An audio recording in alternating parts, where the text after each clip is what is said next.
find. Hold on. Let me send it to you. Hold on a sec. I got to call roll. I'll get it to you. All right, why don't we let you do it, Dr. Roush? Call the roll. Thank you. Chair Brown. Here. Member Cole. Dr. Pierce. Present.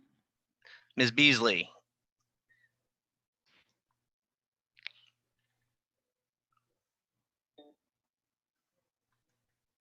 I thought I heard something, but Francis, are you there? Ms. Beasley, I see her.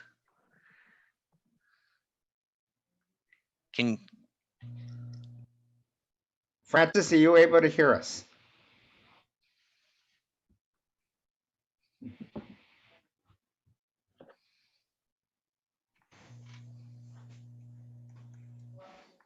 Well, I can't hear any. oh, that's better. You just muted yourself.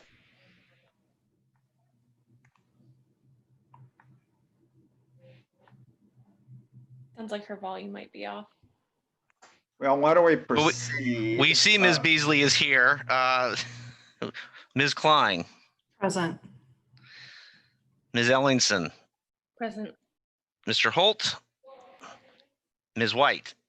Here. You have a quorum, sir. Wonderful. And good morning to everybody. Thank you for joining us. We've gotten a lot done lately, so that's great. We've got several policies to review this morning.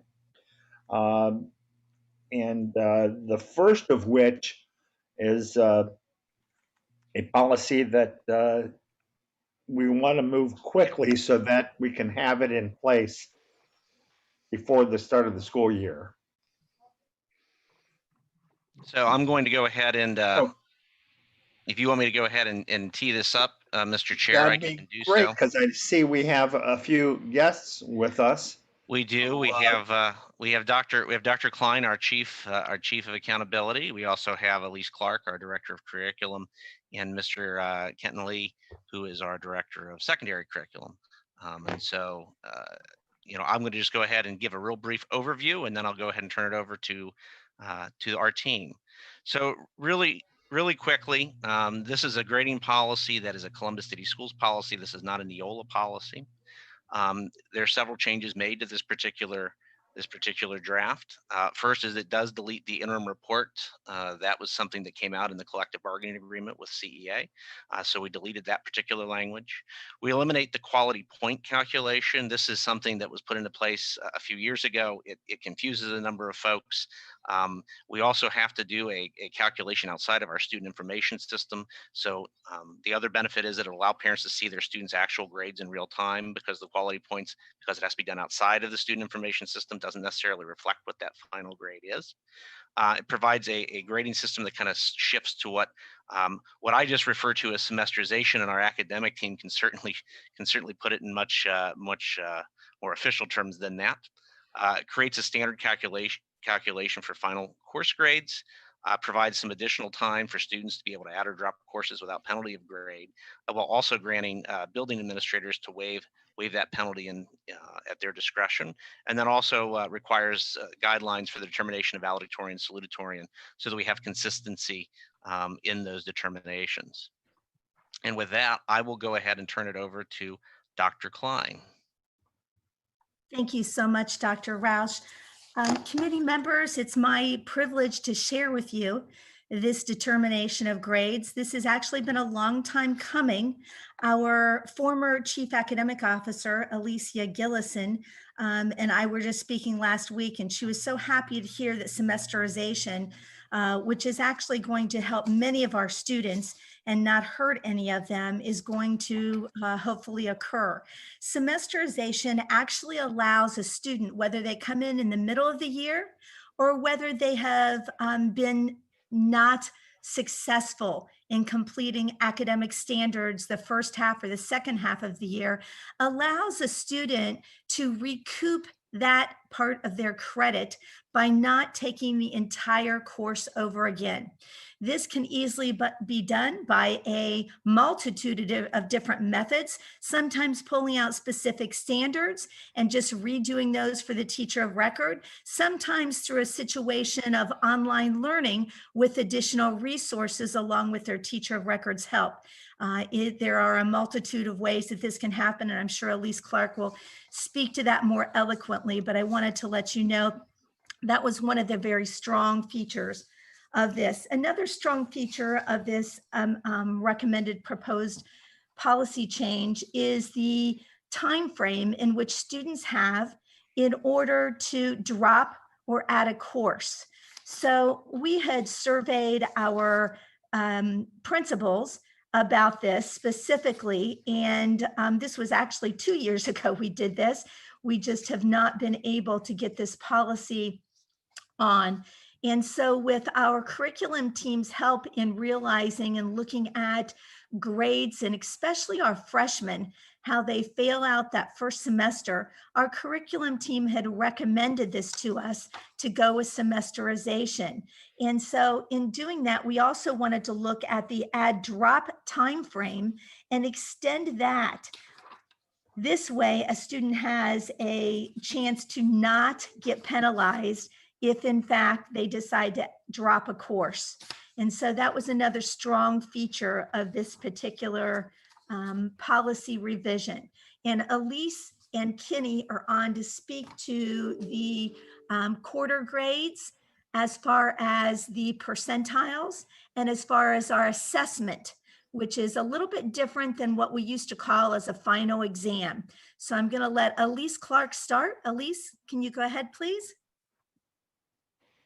Yes, what we are proposing from the academic standpoint is that students have the opportunity, their grades will be calculated, as Dr. Klein said, and posted on their transcript in a semester's time, which would mean the first quarter of the year would be 40% of their grade, the second quarter, 40% of their grade, and then they would have a semester exam, which would be 20%. And together that makes up their semester grade.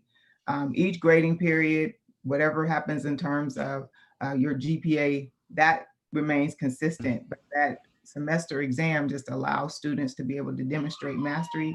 It allows us to look at student performance from different lenses, because there's a lot of different reasons why kids get the grades that they get during the grading period. But that exam, or which could be a test, it could be performance-based. Teachers have a lot of options as to what they would like to do to have students show mastery. So it just gives more options for teachers and students. Kenny can talk a little bit about what that looks like in different scenarios, block, if the student's doing just quarter classes and those different types of things.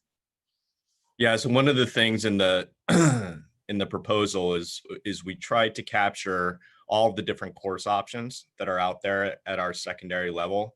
The traditional classes that we're looking at, let's say like an English 9, have now we're under this proposal been broken up into essentially a part 1 and a part 2 semesterization.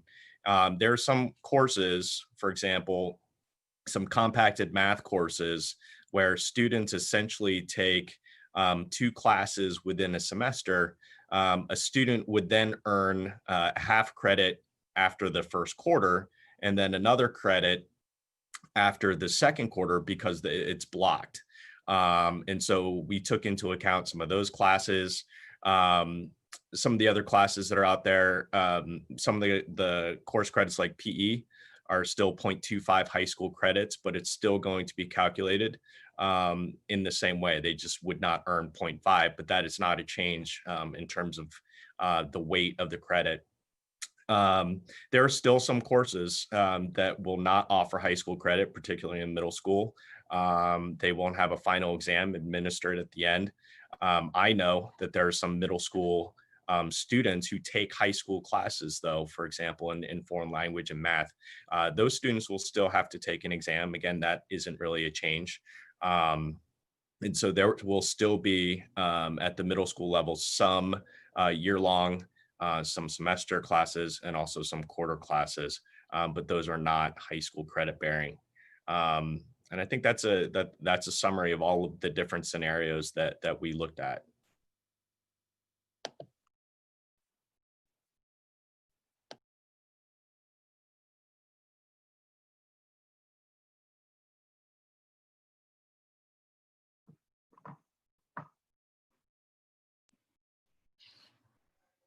Sorry about that. I was trying to find my unmute button.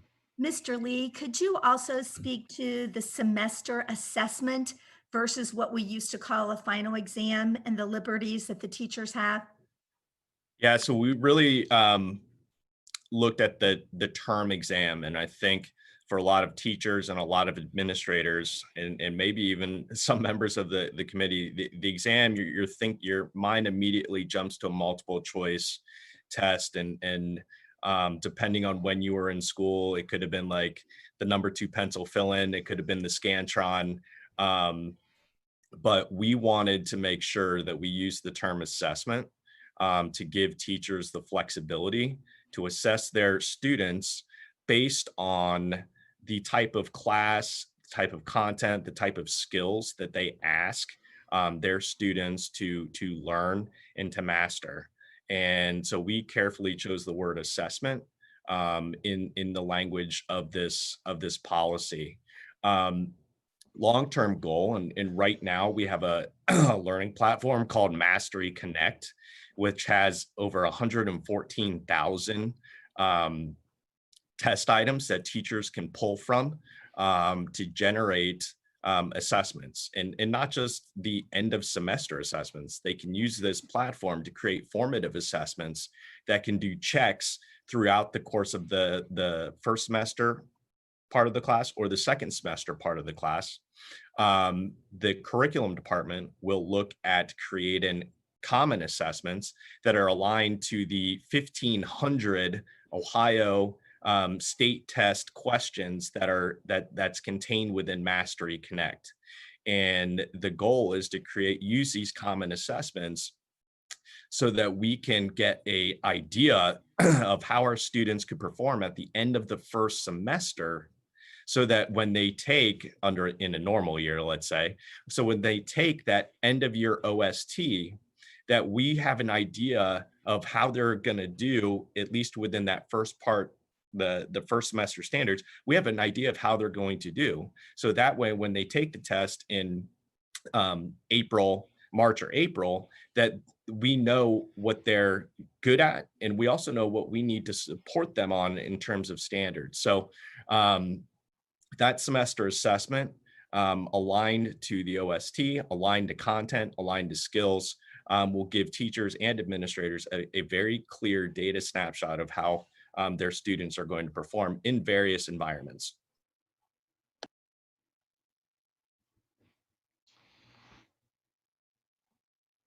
Great. Dr. Klein, anything more with your presentation?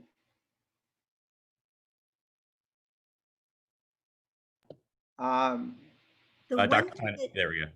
Yes, Judge Brown, the one thing that I want to share with you is that this particular policy allows students the opportunity to earn credit and get the credit on their transcript as it is done. We have, unfortunately, many students that are put in situations where they have to move partway through the year or where they're coming in partway through the year, that we don't have the advantage of giving a full credit because they have not completed mastery of those learning objectives. So this is something that our school counselors and administrators have been asking for since Ms. Gillison was the chief academic officer. I know that when I spoke to Ms. Gillison about this recently, she said, "Oh my goodness, Michelle, this is all going to help our kids so much." So we have a lot of support from many teachers and administrators, school counselors with regard to this. Thank you, Judge Brown. And Wonderful. Judge Go Brown, ahead. I can give you a very specific example, having come from the building level. Oftentimes we have students in my former school in that ELL population who are actually getting transfers from not only that they're not coming from even within the United States. We're getting transcripts that have to be translated from all over the world. And ultimately, when we translate a lot of those transcripts, those students end up with half credits. And under the current model, they have to take that entire class over. And so they end up with 1.5 credits. And so for these students in particular, and like Dr. Klein said, any even a domestic transfer student who's on a semesterized system, it's much more student friendly. It's much more efficient for these students to have semester options so that way they can take other classes instead of filling their schedule with classes and credits that they've already taken. We can be much more efficient, much more student centered in the way we award credit. Great. Sounds good. I know we've got a couple of people that would like to speak to this or have questions.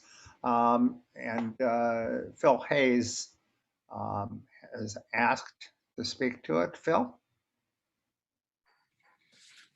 Thank you, Board Member Brown. For some reason, my camera is not responding, so hang on just 1 second here. But, so I have some concerns, and can everyone hear me okay? Yes. Thank you. And I'm not going to speak to the actual policy itself initially. I'm going to talk to the not so much the what, but the how. This policy originated in the spring of 2014. The auditor of state had come out, obviously, with the issues that the district was having that, got us all these new policies and Neola update.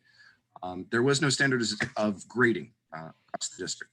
So what happened was at the time, Superintendent Dan Good and Rhonda Johnson, who's the president of CEA, appointed a joint committee, equal number of administrators, equal number of CEA bargaining unit members, our members, and we then ended up speaking, working together. And I was not in this group, but we ended up, oh, there we go.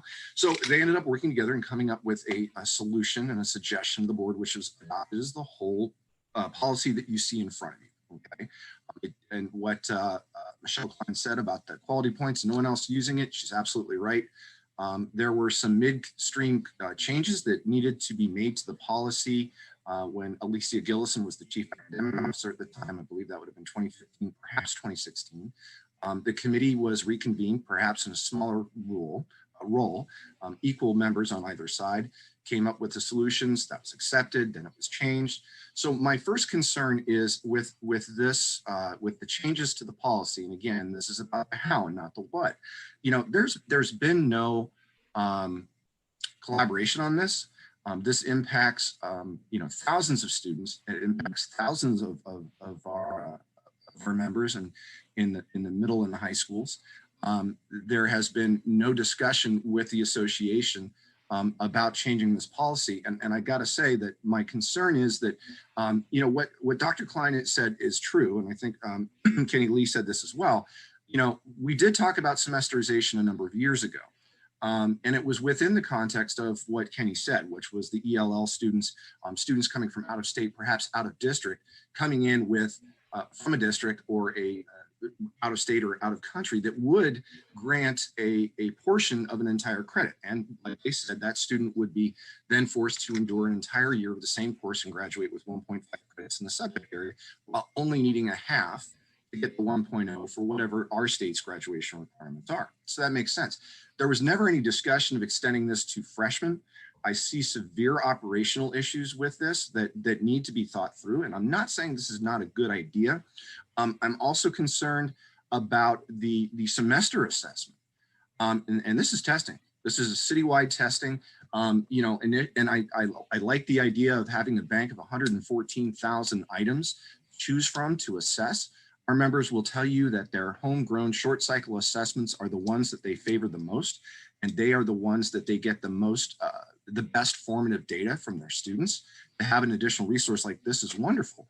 I am concerned that this is an expansion of the citywide testing program, which would be a violation of Article 201.02 of the CA Master Agreement. There has been no discussion with us on this.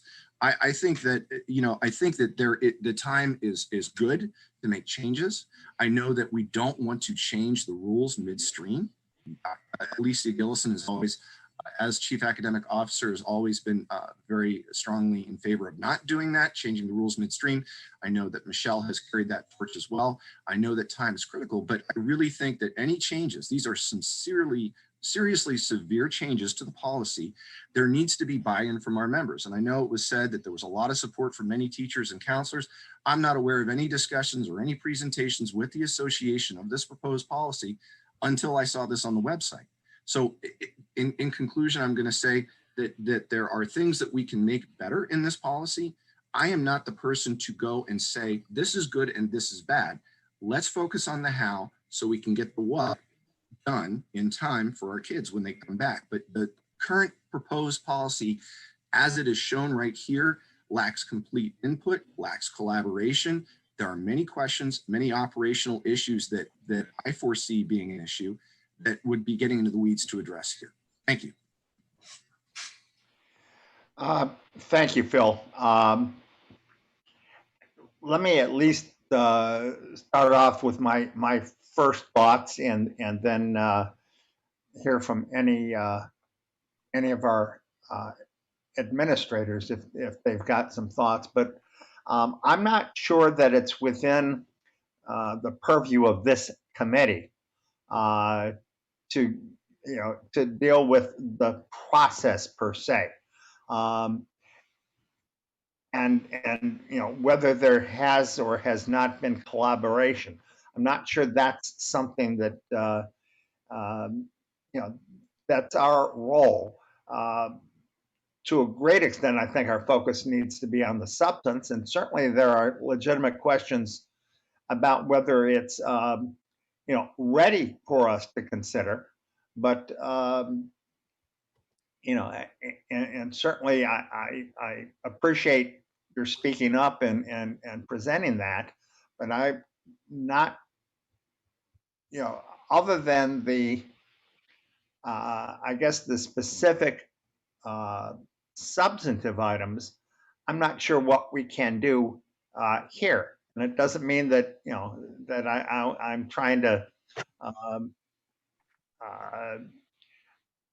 just avoid that conversation, but I'm not sure this is the place for it, and I can help make sure that those things do get addressed. Dr. Pierce? Thank you. I appreciate the acknowledgement, Judge Brown. So I have a number of issues with this policy, and I do feel that as board members, as leaders of this committee, there is action that we can take to ensure that the process by which we develop our grading process is deliberative, democratic, and done jointly with our community, with our teachers, and with our counselors. So you know me, I have a whole page of questions, notes, and comments, and I see Dr. Klein is smiling. The calculation of grades is completed by staff and teachers. At essence, what we are opening up with this policy is a very complex issue that really there's two positions when it comes to quality points. There's a group that do not like the quality points. There's a group that like the quality points. As Phil Hayes mentioned, we arrived at using quality points through a deliberative joint process that included students, teachers, union members, as well as board members, community members serving on a committee. And might I add, teachers from the math department that understood how to calculate the quality points. They did extensive research and came back and said, here's a solution that will work for our district. That solution, while it includes math, can be done by our staff, and many of our staff members do it and have no problems. Quality points also help many of our students. I won't go into the weeds of it, but Dr. Klein is well aware that quality points helps many of our students graduate and succeed. So this complex issue of doing away with quality points that were brought to the district through a deliberative democratic process by kicking it through PRC really says that that community engagement, that process we don't need to follow through with it. We're going to take some administrative leeway, come through with the changes that we want, and then just simply say to our staff, here's what you need to follow. So again, these comments align with what Phil Hayes is saying.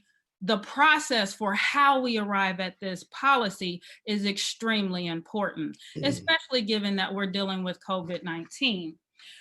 So what we also have failed to note in this presentation is that the timing of this policy does not need to be expedited. This policy does not need to be expedited. What does need to be expedited is, how will our students be graded in the digital academy? Specifically, what teachers will be grading them? How will they log in for the time that they're sitting in a chair? How will that time be kept stored within our district-wide systems? How will we determine how long students are doing work, when they're doing work? Who will be the teacher of record? When will students get assigned to classes? These are the expedited issues that we need to be dealing with as a district. Parents don't know what classes their students are assigned to right now, what teachers their students are assigned to right now, how those teachers will grade their students, how asynchronous work will be taken into account. This is yet another example of the administration bringing us shiny things to focus our attention elsewhere when our attention needs to be focused on how are we ensuring that student outcomes are moving upward forward in a productive way as we respond to COVID-19. So I also want to add, carefully choosing the word assessment. Dr. Lee, you noted in your presentation that you all were careful at choosing the word assessment. Again, doesn't inform us of what the assessments are. Thank you, Phil Hayes, for letting us know that there's 114 potential test bank questions that teachers can select from, but also noting that our teachers prefer to create their own short assessments to determine how our students are performing. So again, carefully choosing these words doesn't help us embrace the community engagement, doesn't help us hold firm to a process that brought us to a point that we have a policy that, again, while we may have some issues with it, it was deliberative, democratic, and it involved and engaged our entire community. To this point, this policy has not done that.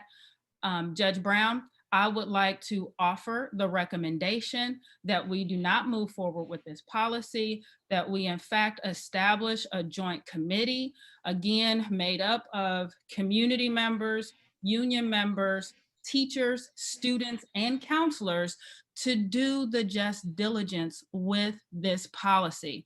And I would like to echo the words of our board president, Jennifer Adair. If we are going to make policies during this time, we need to do it right. Let's do this policy justice and do it right. Thank you, Tina. Thank you. Some others wish to speak? I've got a question. This is Emily White here. I'm hearing all of these concerns about the process versus substance, and I share them. Like I'm very much a believer in the nothing about us without us. And I really think the two are very interrelated. But what concerns me, I really heard a lot of logic in this semester credit proposal, especially for students who would be transferring. But I also hear these concerns with the evaluative devices, with the grading part of the policy. Can those two pieces be separated? I mean, is there any chance that they could be separated? And are there similar procedural and substantive concerns with the semester credit piece versus the grading piece? Can they be separated? Could we potentially consider moving forward on that piece now? I hate the idea of a student like losing a whole year in repeating work that might not be necessary. And I could see how that could affect so many students, not just our English language learners. I certainly would like some input from my academic team, but from just a process standpoint, it's certainly, I'd want, again, I want to hear from them, but from a process standpoint, one could certainly leave most of the language in place and just simply take the final grades and simply direct that administrative guidelines be promulgated, to create what that grading system looks like. But the rest of the policy could probably certainly stand. And Emily, I Dr. think you bring a very good point. I think most people agree that the semesterization is fine. That's good. But the fact that we're pulling in the quality points and the assessments and all these other elements at this particular time in an expedited manner just doesn't serve our district well at this time. Dr. Klein, do you have some thoughts? Judge Brown, the semesterization certainly could be pulled out. That is not a problem. I would like to add that there was a feedback team of parents, students, teachers, and administrators that developed this. And part of the rationale was that we wanted to make sure, after curriculum had decided in the spring they wanted to go to semesterization, we wanted to ensure that we got feedback. But at the same time, with COVID and everything happening, it was a little bit difficult to get everything underway and to get it ready for policy review. So I do want you to know that I take a special point to Dr. Pierce's comments, and I do agree with her that committees and formulating joint decisions and working together in a collaborative fashion is the very best thing. We did try to emulate that by having teachers from a variety of schools, as well as parents and administrators on this particular committee. We did not have any, quote, official CEA designee, but we did have CEA members on this particular committee. And Dr. Pierce, you're absolutely right. There are people that are thrilled with quality points, and there are people that are against quality points. I really have no judgment call on them, but I can tell you that I am not in favor of a student information management system that gives parents incorrect information, because the in-progress grade that's built on percentiles would never match quality points. So that is something that we have a workaround for, as I'm sure you're aware of. Teachers do not have to calculate it by hand, but they have to calculate it outside of the student information management system to either make a decision whether the grade remains or whether there's an override. So we do have a workaround for that, although I would tell you that the majority of teachers find it cumbersome. But you are confirming that we do, in fact, we did purchase a package to help them with that workaround. So we do have measures in place to help them calculate properly. Yes, ma'am. So they can either calculate it by hand or use what we call a custom report. The custom report lives outside of Infinite Campus, but it does do the calculation for them. So then the concern again that we're raising is not a matter of the calculation of the grade, it's the matter of the teachers posting the grades in so parents can get those in a timely manner. Again, I think we're bringing apples and oranges to the table to try to do away with oranges and say, let's just keep the apples. So And that's a great point. Complex. That's a great point, but I do want to share with you that we had over 600 grades that were not updated properly. And so those are things that give me great concern, because teachers have to physically go in and override the grade according to the quality points calculator. And if they do not do that, and if someone is not checking them, then what happens is the student does not get the better grade. And so that is of concern to me. But you're right, we do have a separate custom report that is run outside of the student information management system. You are absolutely correct. Dr. Klein, I appreciate that information you sharing, that those 600 grades, if we do not have an individual watching them. And I'm so happy that you helped to lead that watch, that you and your team are watching those. So we do have a system in place. So then what it sounds like is we have an operational issue. We need to make sure that there's oversight. But here's where I get excited, because I know that our superintendent, Dr. Dixon, is doing those 2 weeks of professional development. Has your team taking this opportunity to promote, encourage, recommend that one of the professional development sessions focus on the grading, the quality points, and the calculations. Dr. Pierce, I'm so glad you asked that question. Yes, we already have that on the schedule, and that is on the 25th, 26th, and 27th. And yes, we are using those classes. We also have videos prepared so that a principal or an assistant principal or a guidance counselor can watch those at any time, so that it can be done during their planning time or during a staff meeting as well. Excellent. So this again confirms that you have responded with some solutions on the operation side to deal with those quality points, pointing out that this does not need to be an urgent expedited matter when it comes to quality points. So again, this goes to the question of committee member Emily White, indicating that can we separate the quality points from semesterization? And the information that you just shared adds further evidence that we can separate the two. We can move forward with semesterization if we choose to do that. And then, as I recommended, encourage the creation of a joint committee made up of math teachers, counselors, students, parents that are meeting on a regular basis specifically to address the matter of quality points. Thank you. Phil? Thank you, Chair Brown. And just to speak to the issue of semesterization, I know that I spoke about this before. I just want to reiterate this. Again, there are students of ours that come in with a half credit because of the way their district, whether it's out of state, in state, or out of country, grants it. The discussions that were had, and usually this work comes out of stuff like this, kind of originates in the policy, in the attendance and accountability committee, but we've not met, I don't think, since March. But in the discussions that we had a number of years ago with semesterization, the focus was for the youngsters that were deficient a half credit because of the way the credit was counted. And there was no discussion about students being able, so for example, if I am a ninth grade student who failed the first semester of English 9 and then going back and then taking that again. But Dr. Klein is absolutely right. We you know, that first, second semester, that freshman year is crucial in terms of, you know, accumulating credits in the GPA. Again, I am concerned that by extending this in an offer to our students as a repeat, that would cause an issue with being available seats. I'm curious as to what this looks like in the classroom. You know, is this student virtual? Is this person in my class?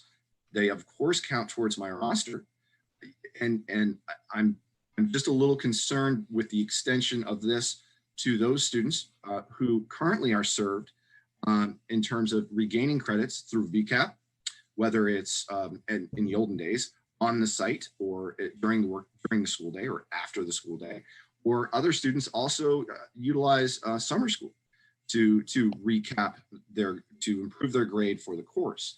This is a usage of the semesterization that was never discussed in this committee. And again, like I said, there's some operational issues. Yeah. So Phil, I think your comments actually kind of encapsulate our proposed solution. Your scenarios are real, and so I think one of the big things is, yeah, let's offer all those options that you had, depending on what a student needs. There are students who do very well in summer school; they could recoup the credit there. There are students that failed the semester because of just bad choices, engagement issues, right? So one of the things that is an option is that we could use the new credit recovery platform, Apex, to run concurrently. For example, if you fail English 9, like you said, first semester, you could, if it's suitable for that student, take Apex first semester for English 9, recoup the credit, and then concurrently run English 9 second semester. So that student isn't penalized for one bad choice. We know high schoolers and teenagers, right? That they could leave in May, June with that full credit and not have to wait for the following year. to get that half credit. Now, there are some students have a really full schedule, and it might benefit them to wait the next year to recoup that half credit. So I think there are multiple options that, you know, in some cases you might take a seat, but in some cases they may go virtual, they may go summer school. So, and I think these options are the most student friendly when it comes to credit recovery. If I may, just to respond to what Kenny said. Go ahead. Sure. Again, there are logistical issues. I'm sorry, I see that in the chat, May 14th. Thank you, Dr. Klein. There are these logistical issues. And currently, one of the things that I will tell you is that the quality points, the way the scale is currently with the quality points, I will say, and Kenny, correct me if I'm wrong, is just stepping out of the building principal role. For the most part, overall, in a year-long course, is quite forgiving in terms of the percentages and how the grade is calculated. In that it is a very forgiving threshold in terms of allowing for that student to earn that credit. And so I think with the semesterization, again, I'm very concerned about how that will work. I think in a situation, and I'm speaking to the repeater piece, I think in the repeater piece, I don't think there's been a deep dive look at this and how this will look and how this will interact with scheduling, high school schedules. He's absolutely right that, there's not a lot of fat in a high school schedule. It's very lean, very to the bones.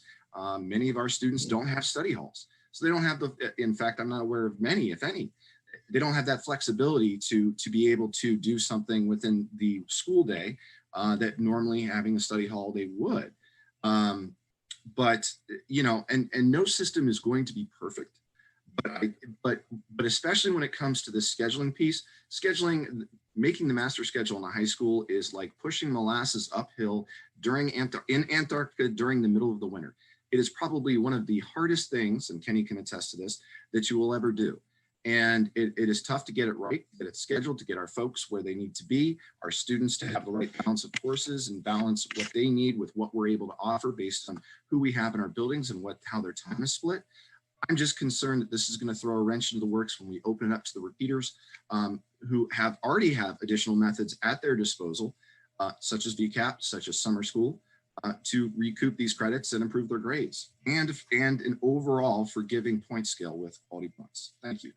Yeah, and Phil, I would say this, that, we've had those conversations about master scheduling in a semesterized environment with building principals, with honestly the APs who do a lot of work within the schedule.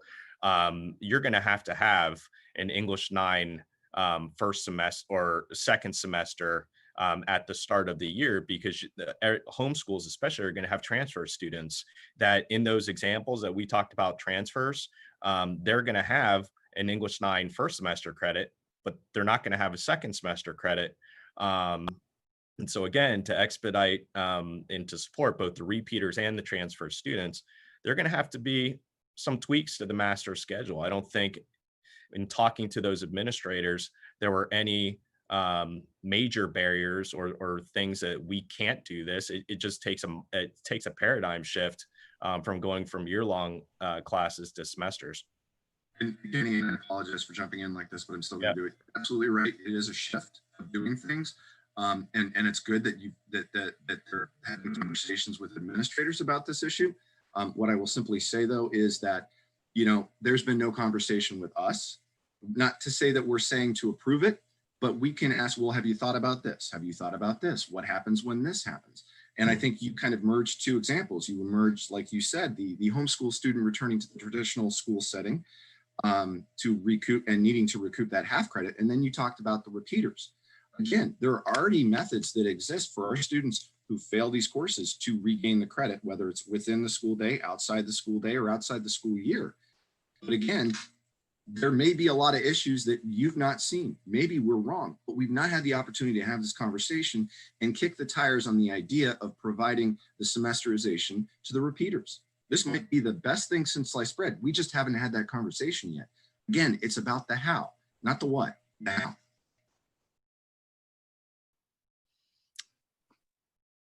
Phil, I'm reading your comment about quality points, and I agree with Dr. Pierce. There's a wide range of opinions. There are pros. In a lot of cases, it is forgiving. At the same time, I think there are some students, and I've seen these examples face to face, where they have a calculator out and they know exactly what percentage they need to pass the class at minimum. And what you see are a lot of students doing really well one quarter, students knowing they can take off another quarter, turning it back on the next quarter. And I think from a holistic academic picture for those students who are making those choices, you create gaps in their learning that show up eventually somewhere, whether it's an OST, whether it's an ACT.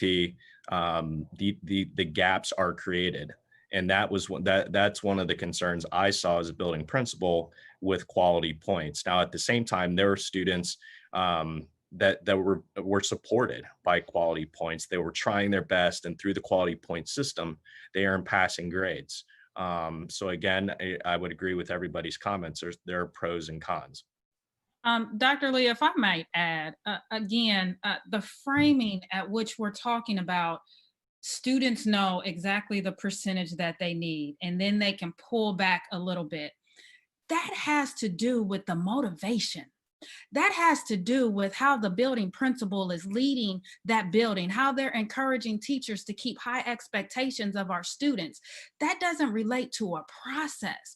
That relates to the building culture, the growth mindset that we're putting forth in our students. If we have our students doing that, then we have failed them, because we haven't shown and told and informed and held tight to the fact that at all times, the Columbus City School District has high expectations for all of our students. And we expect those high expectations to be maintained throughout every year that they are matriculating through our Columbus City schools. At no way, shape, or form should we ever encourage a process by which we let students do well one quarter, one semester, and then take off. And let's be clear, I come to this as a product of this district, as a first generation college student, as a student that at Beechcroft High School, I will never forget, Miss Faye made sure in my algebra class, if I did not perform well, I had to go up there at lunchtime and do test over and sit, and she would have a full class of students. That's expectations. If I may, just one last thing down at the bottom of the screen, if you notice in the strike through, what the current policy is for classes granting one year's worth of credit or one credit. Thank you, Eric. It says for a class granting one or more credits, the final grade shall be calculated by, adding, and then so the final grade shall be determined by applying the resulting quality points. So beginning with the 15-16 school year, a student must have passing grade for 2 or more. So to pass a year-long course, currently, a student for a credit must pass 2 grading periods or pass 1 grading period in the final exam to get credit. That's extremely forgiving. That is extremely forgiving. Is it the best thing we can do for our students? That's not for me to decide. That's the how, right? That's the group think, that's the group talk. But to say that we need another option when we already have 2 existing options, VCAP and summer school, with a forgiving grading scale the way it is, that I don't think we need that right now. Now, again, I'm talking about the repeaters, not the folks that transfer in with the half credits.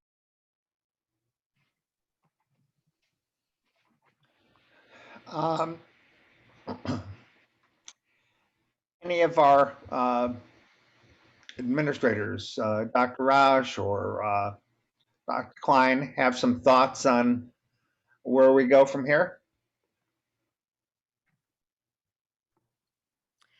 Judge Brown, this is Michelle.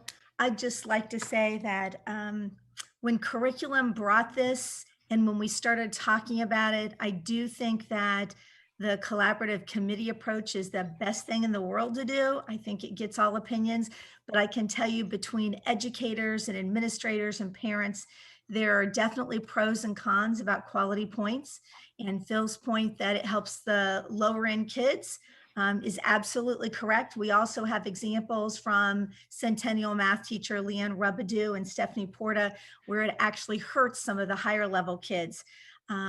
So I think it's important that we examine it. I would like to say that if there's anything we can do to save semesterization, I think that semesterization is the way to go for our students and for our teachers. I think it makes the most sense. We do have some ways for remediation right now. We do have summer school. We do not have VCAP. VCAP is actually not existing anymore. We will be using our CCS Digital Academy to take individual students through remediation courses through the APEX system. So it's just a kind of little different avenue, but it's still a viable option. The high school principals and middle school principals have been working on semesterization from the time that we had winter scheduling last year until spring. Dr. Pierce, to your question, student schedules are prepared and ready. They have not been released only because we have new students coming in, and with our September 8th first day of school, the principals felt that we needed to wait until the last week in August to actually put them out. But they are ready. So that's a good thing. And we're excited to have our kids back on September 8th, even if we have to be virtual.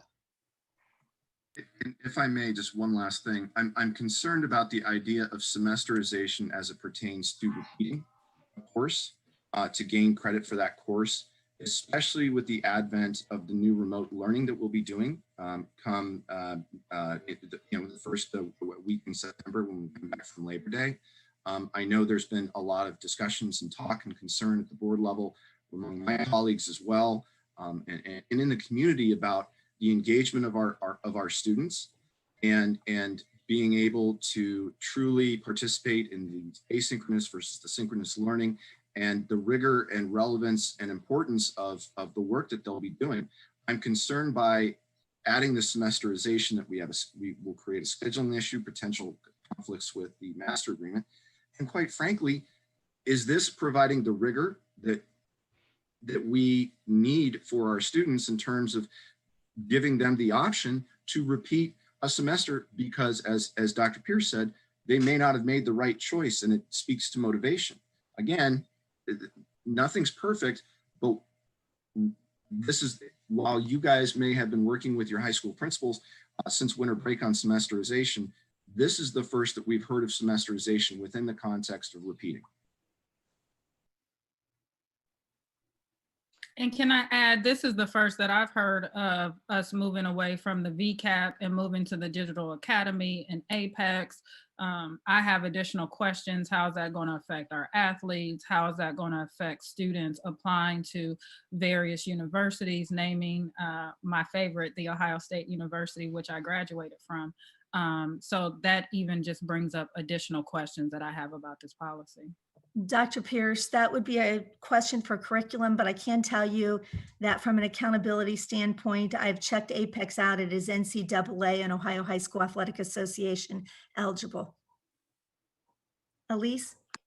VCAP is still a place. We're just using APEX and as for credit recovery. So it's still, VCAP is still here.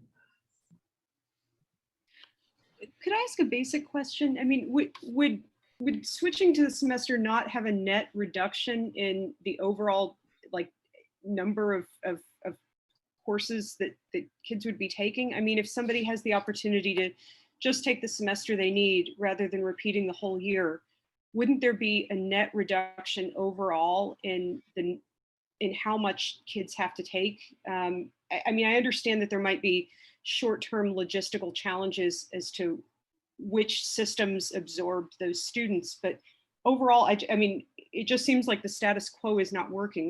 That's what I'm hearing now. And I just want to throw out just one other perspective.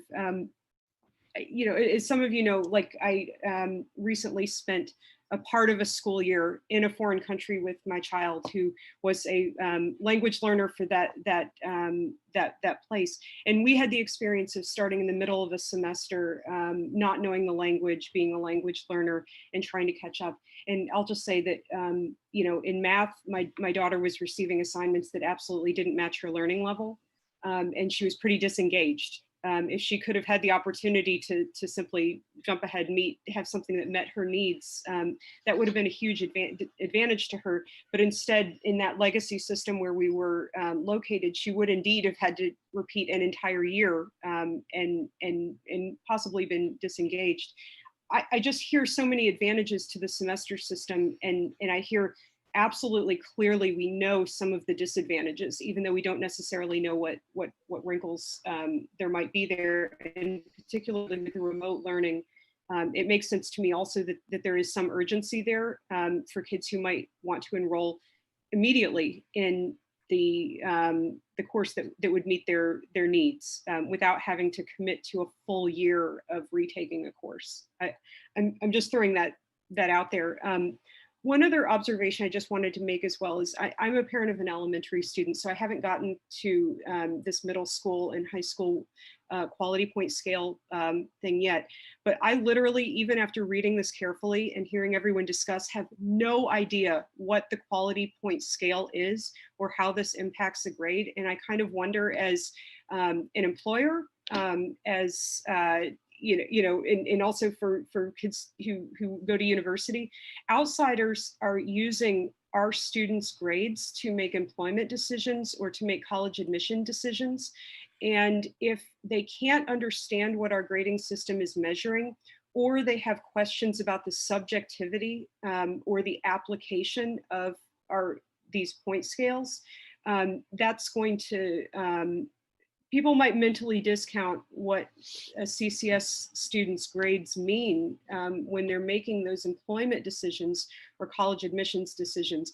I literally can't understand this quality point scale, but to the point that I can tell, it looks like it's a teacher putting a thumb on a scale in some way that will influence that grade. I don't understand how that works. I can't see it transparently. If it takes an outside computer system that introduces the opportunity for error,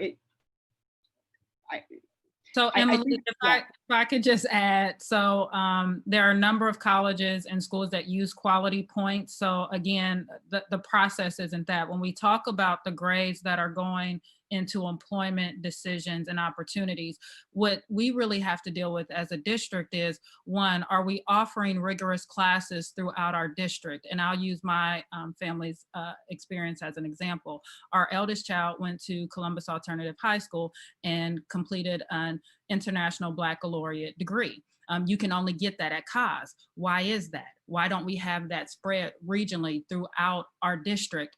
There are a number of electives where you have some schools that have upward to 62 different electives, and you have some schools that have half that. So it's really about the rigor at which we're offering AP classes, honors classes, electives that universities and employers are looking at to determine if our students are rigorous and if they're prepared for future opportunities. So it's really not a matter of these quality points like being the linchpin of whether or not, an employer saying we're going to hire the CCS student. That rests on, are we offering a curriculum that prepares individuals for college, career, or the military? That's what that is. And that's a perfectly valid point, but if the purpose of our quality point scale is to say we are basically putting a Band-Aid on essentially an equity issue about the availability of curriculum, of weighted scale opportunities throughout the district, then we should say that. Otherwise, it's just hard for literally anybody to pick up a GPA and understand what they're reading, what they're measuring, and because it's essentially a measurement of one student versus another. Is there any other district near us that uses a similar system? So if I may, no one uses this. We had the grading system, Infinite Campus, we use will not modify their product, the core product, how they focus and calculate grades to incorporate the quality points. So Dr. Klein's team had to create a standalone separate module. And that's what Dr. Klein was speaking to. my final thing, I promise is my final thing, is I'm concerned ultimately that the repeat semesterization is going to cause a lack of engagement. As a teacher in my classroom, I will tell my students from the get-go, you have to do this, you have to do this, you have to do this. Here's where you are, and here's what you need to do to get where you need to go in terms of a grade to achieve, whatever final grade in the course. This does say to the student, well, I can make a decision to make poor choices or one or more poor choices in a semester, be given the opportunity that same year in the second semester to then choose to do the work the second semester for the first semester simultaneously. And I'm just concerned about what will that look like in the classroom, whether we're actually in person or remote or a combination of that. What will that look like? How will that teacher, how will that professional educator be able to incentivize, motivize, and make sure that their students are motivated to get this done, and to have the ability to say, look, this is what the board says. For the student to be able to say, well, I can just repeat the first semester in the second semester, that concerns me a great deal. Judge Brown, I think it sounds like, again, this is a complex issue, and I recommend that it be sent to a joint committee comprised of firm identified designated CEA, as well as OPSI representation, again, counselors, teachers, students, and parents to deal with this issue. Well, Dr. Klein or Dr. Roush, So what I've heard, and I know that, so it sounds, and if I'm not repeating or gathering all this, please correct me. There seems to be very little concern around the getting rid of the interim grades. There did not seem to be any concerns around kind of the changing quality scale to non-weighted scale and a weighted scale. So we have kind of the change in nomenclature there.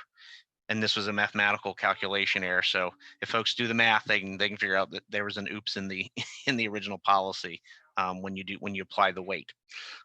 There seems to be disagreement on the quality points. And so certainly that could be restored and discussed at a later date. And then in the calculation of the final exam grades, as I noted earlier, I think to Ms. White's question, that could be sent for further processing through administrative guideline process, as Dr. Pierce has certainly noted. The course addition add and drops, there did not seem to be concerns as far as giving it some additional time. I did not heard any concerns regarding giving students a little bit more time to figure out whether they should be able to add or drop a course, nor was there seem to be any disagreement on the principal having some discretion on whether or not to waive the grade penalty, nor did there seem to be any concerns vis-a-vis the incomplete, the valedictorian salutatorian administrative guidelines. So what we could do is restore this table with let's see if I may have to, hopefully this works. So everybody bear with me. No, that didn't do what I wanted to do. It took everything out. Okay. So what we would do is I would restore this table, and I'll have to figure out how to do that in a, with technology here, just to restore just this table. And then for the final grade, simply send this to,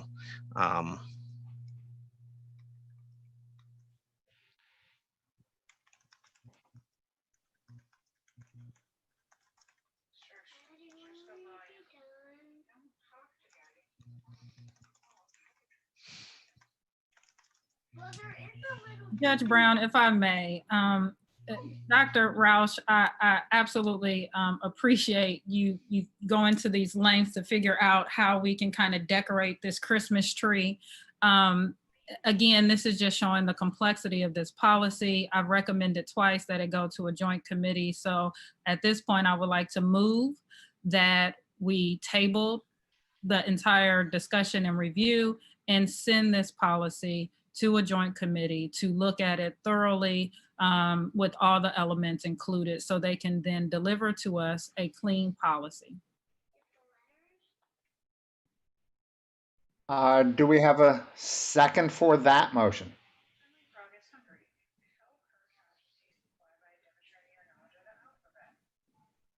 hearing, second. pardon Thank me? you, Deidre. Is there a second? I'll second. Okay. Okay. Is there some discussion on the motion? I guess my question would be, are there some or any parts of this that would make sense to go forward now in anticipation of a new school year? And I say that in part because at least as it was initially presented, there was a desire to try to move this quickly and to have the board act on it quickly. Obviously, we're not there. We're not going to be doing that with the whole policy. But is there any aspect of this that we, and I'm asking really our academic team. I know this was mentioned in the presentation that you made on Tuesday to the board. Or are we fine to take a much closer look, a more collaborative look at this in the near future? Just to add to your question, this is Kelsey Ellingson. I would just, for my part, I'm actually interested in raising the bar a little bit from that and understanding, are there urgent elements of this? Are they urgent? I think to Dr. Pierce's point, it helps to have a broader conversation about what we're doing here. But if there are truly urgent elements that we can agree on right now, then I think we should move on them. Thank you, Kelsey. Appreciate that. It's a far simpler, more articulate way to express what I was thinking. Judge Brown, this is Michelle. I'd just like to say the only real urgent matter is whether or not we're doing year-long or semesterization, because the middle school and high school schedules are built on semesterization as requested by curriculum in the spring. So we need to know, and I will do everything I can to whichever way the committee decides, but that does mean that we need to rebuild master schedules. So just let me know and we'll make it happen. Are there some further thoughts about what Dr. Kleins just said? So if I may, I would like to call a point of order. So if the motion is to table the entire policy, then I would have to go back. We will have to go back and change or deal with the motion on the floor, which is to table the entire policy to pull out the semesterization. Of course. And I'm just looking to hear if there is an interest in doing that. I am interested in considering advancing the semesterization piece right now. well, this is Phil. I just, one more thing. I am concerned again that the middle and high school schedules have been built with semesterization in effect. That this work began in December over winter break, that there's been discussion with the high school principals, the middle school principals, secondary principals, and that this is the first that we're hearing about this. And the expectation was to move forward with this. And here we are on August 13th, and the report date of my colleagues and everyone else is August 24th. So we're 11 days out in front of the first day of school, and we are trying to cut out pieces and parts of this policy, the majority of which has been changed. And these are our new changes. And it has been assumed that this will just simply go through without discussion, without paying attention to the how.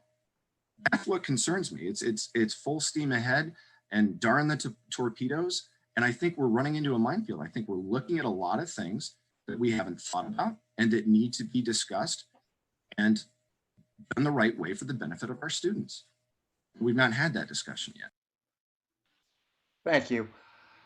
I think that what I'm hearing, and please correct me if I'm wrong, is that there is a consensus for tabling most of this in accordance with the motion that Dr. Pierce has made. But question about do we proceed specifically with the semesterization, understanding what Dr. Klein has said about what would be needed, the impact of that. And I'm not sure that where we as a committee stand on that question. So before we get to the motion, I want to hear some further thoughts on whether we do take a look just at the semesterization piece and act on that now. Judge Brown, I would just like to kind of echo Ms. White's comments about the semesterization. I think when we look at the semesterization from a student lens and looking at this policy of what parts of this policy will benefit students, especially at the start of the year, when we are going to get students to come into the district, whether it's virtual through the academy or whether it's through virtual at one of the home schools. I think that semesterization for transfers will be in the interest of students, and obviously when we think about our stakeholders, that's our in my eyes, our most important stakeholder group is students, and that semesterization policy, I think, would really benefit them. So if I may, Mike. one of the things that we've not talked Kelsey? about is how many Phil? people, sorry, apologies. Yeah, Kelsey, please. I was just going to say, I think we have most of the actors needed for a subcommittee on this matter on this call, plus parents and students, which I think we can wrangle. It really is, I think it's a tragedy when you don't involve extensive input of the practitioners of policies in the process. And I understand, no disrespect to you, Dr. Klein, on that. I know that you did outreach, but it seems clear to me that more is needed. I can tell you, I am not an expert on semesterization. So if a practitioner of it, someone who has to live with the policy, says to me here that I don't know that this is going to work out well, I think we can have students' interests at heart and say, we need to talk about this more. So my question would be, given that we have a bunch of really key players, is there consensus on the call that we will have this conversation, this subcommittee, immediately to answer this question? It seems like we're kind of in a double bind because there was an expectation from the administration that we would move forward, and yet there are major concerns. So it sounds like we need to move forward with Dr. Pierce's recommendation that we table this, and I would just, if I can amend her motion to also have a subcommittee meet immediately to address this before the start of the school year. I think that that's the best course of action at this point. And just one clarification, Kelsey, did you want, when you say to address this, a subcommittee to address this immediately, are you talking about the semesterization question, or are you talking about the entire policy? It seems like there isn't, I had hoped that semesterization might be the element we could move forward with, but even with additional feedback, it seems like it's not necessarily safe, a sure 100% good thing to do that without further deliberation. So I think in my mind, I don't know that I feel comfortable, I should say, I don't feel comfortable moving forward with just that piece here. I think the solution, if that is the urgent one, is for us to have this whole subcommittee, maybe not with all of the bells and whistles as usual, but have a subcommittee meet right away and have this conversation so that this committee can move forward on something that has been vetted thoroughly. Well, certainly if I understand, and please correct me if I'm wrong, but there was an intent that this go to the board on Tuesday, the 18th, this coming Tuesday. And I suspect that that's too quick, even for a subcommittee to address the question of semesterization. And that would probably be the last opportunity before the start of the school year. Is that correct?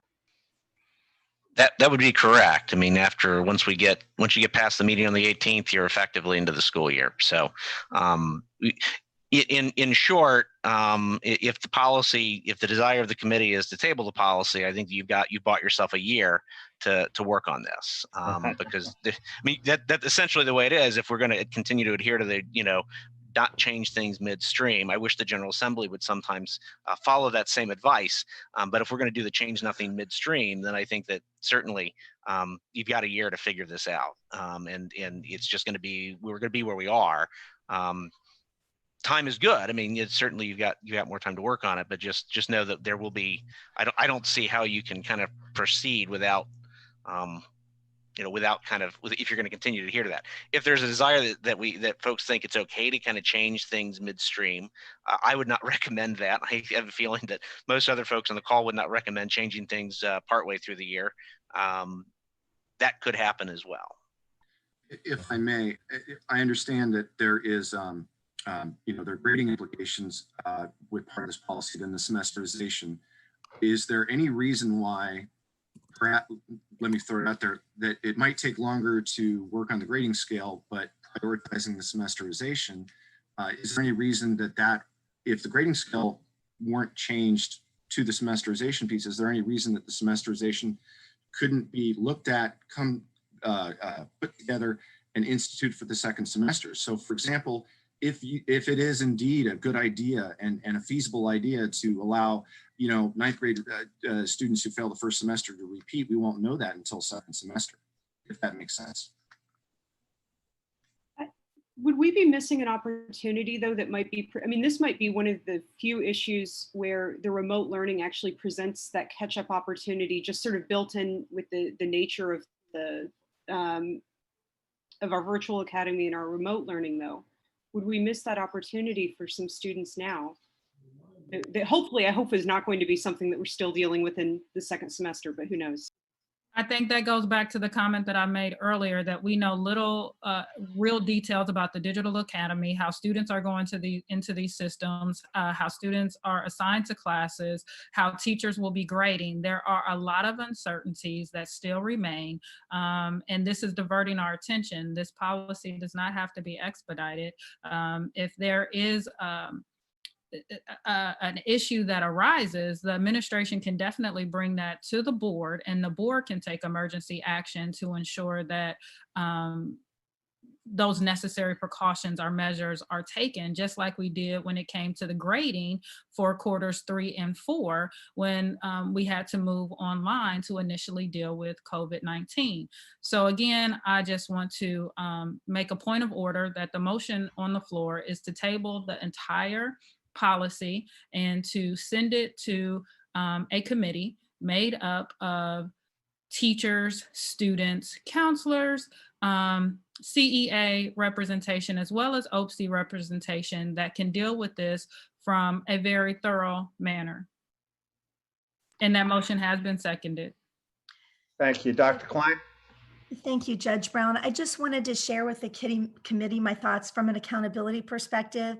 If we are going to table this, then I think it's best to table it for the 2020-21 school year and allow us to have the year to maybe have curriculum, develop this committee, and come up with a viable solution for everyone. I do not recommend changing things mid-year. When you do that for a course master, you are manipulating and changing many, many different student schedules for things, and that would not be what I would recommend. I would recommend waiting until the 21-22 school year if that is something that is the pleasure of the committee. Thank you. And I would So, echo Dr. Klein's comments about tabling it for the year. If we did a master schedule change of that magnitude at the semester, it would cause a lot of both seen and unforeseen ripples. So, Yes. Dr. Pierce has raised the point of a point of order that to call the question. So, Yeah, and I want to proceed with that, but I do have one question, and that is whether it makes sense for us to refer this, to establish a subcommittee that will do this, or does it make more sense, and it's what I'm thinking at the moment, that this committee simply say it's not ready and the administration needs to go through that process. I think it's an administrative process that needs to be undertaken with our, tabling this until the administration has completed that work. Obviously, that work needs to include the kind of collaboration that has been discussed. Is that, am I correct about that, Dr. Pierce? So the motion, as I have put it on the floor, would direct our PRC committee to put that joint committee together. Your comments are, in fact, taking an approach at which the administration would be held accountable to put that committee together.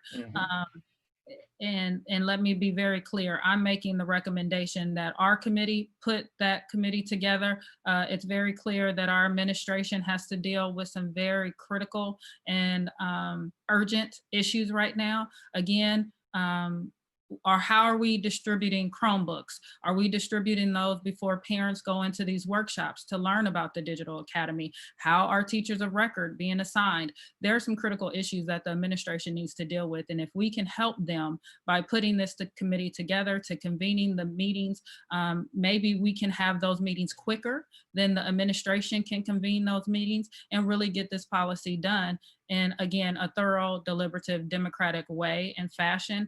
Then I'm all on board to help. I will serve as the chair for the committee and ensure that we meet often and deliberately to go through this process.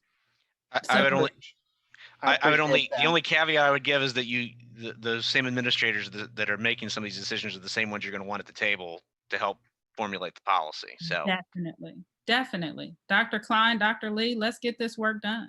I'm ready. Dr. Klein, did you have something more? No, sir, I did not. I'll be glad to Okay. answer any questions. Thank you. All right, thank you. We do have a motion on the floor. Anything else before we vote? Dr. Roush, call the roll, please. sorry, having This used is the a mute button. Can you motion clarify? to we're voting on- table.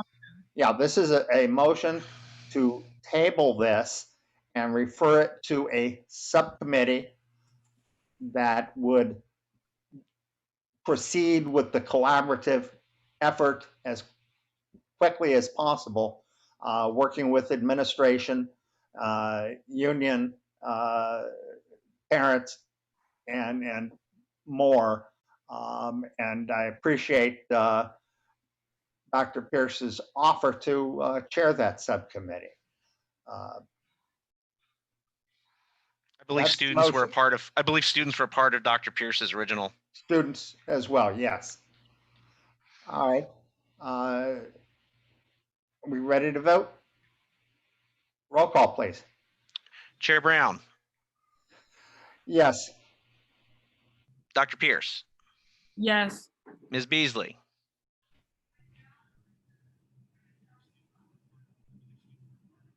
Yes. Ms. Klein, Aye. Ms. Ellingson, Yes. Ms. White, Yes. That motion carries. Very good. Well, 5 minutes left of our planned time, which means that we do not have time to get into the next policy. I think we can save the rest for September. That is fine. Good. Well, great discussion today. Thanks to all of you who participated. Anything else for the good of the order? Everybody have a great weekend. Do something fun to love on yourself. Self-care is so important during this time. And as our kids get ready to go back to school, we have to be well to fill into them. So everybody fill into yourselves so you can fill into a little kiddo around you. Very good. Do we have a motion to adjourn? I motion that we adjourn. Second? All in favor? All in favor? Hi. Bye. All right. Thank you all. And I agree. Please stay healthy, stay safe, and have fun. Thank you. Take care. Bye-bye.